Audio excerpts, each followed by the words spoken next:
আলহামদুলিল্লাহ,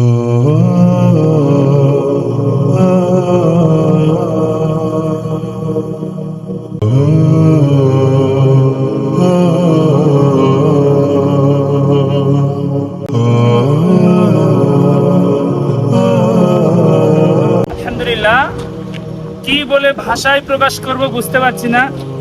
এমন একটা মসজিদে এসেছি, এমন একটা মসজিদে, যে মসজিদে ইতিহাসের প্রথম জুমার নামাজ আদায় হয়েছিল। আলহামদুলিল্লাহ, আমরা তো এখন জুমার নামাজ পড়াই, হাজার হাজার লক্ষ লক্ষ খতিব আছেন, ইমাম আছেন, মুসল্লি আছেন, যেখানে সেখানে জুমা মসজিদ। কিন্তু সর্বপ্রথম যে মসজিদে জুমার নামাজ আদায় হয়েছিল সেই মসজিদটা হলো এই।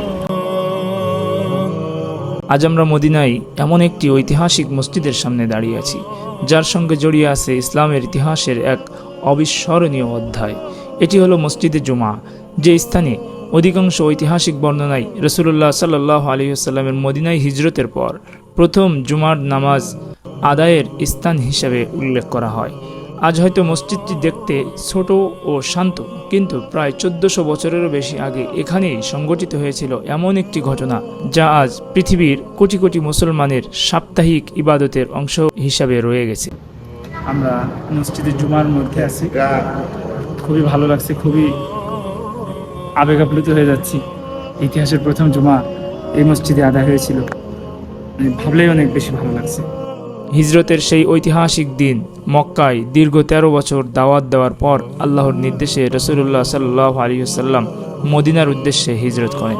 তিনি প্রথমে কুবায় পৌঁছান এবং সেখানে কয়েকদিন অবস্থান করেন। সেই সময় তিনি মসজিদে কুবা নির্মাণে অংশগ্রহণ করেন, যা ইসলামের প্রথম নির্মিত মসজিদ। এরপর শুক্রবার সকালে তিনি কুবা থেকে মদিনার মূল নগরীর দিকে রওনা হন। পথিমধ্যে বনু সালেম ইবনে আউফ গোত্রের এলাকায় জুমার সময় উপস্থিত হয়। তখনই রাসূল সাল্লাল্লাহু আলাইহি ওয়াসাল্লাম সাহাবা একরামকে নিয়ে এখানে জুমার সালাত আদায় করেন। সুবহানাল্লাহ, ইসলামের ইতিহাসে এটি রাসূল সাল্লাল্লাহু আলাইহি ওয়াসাল্লামের নেতৃত্বে মদিনায় অনুষ্ঠিত প্রথম জুমার নামাজ হিসাবে প্রসিদ্ধ।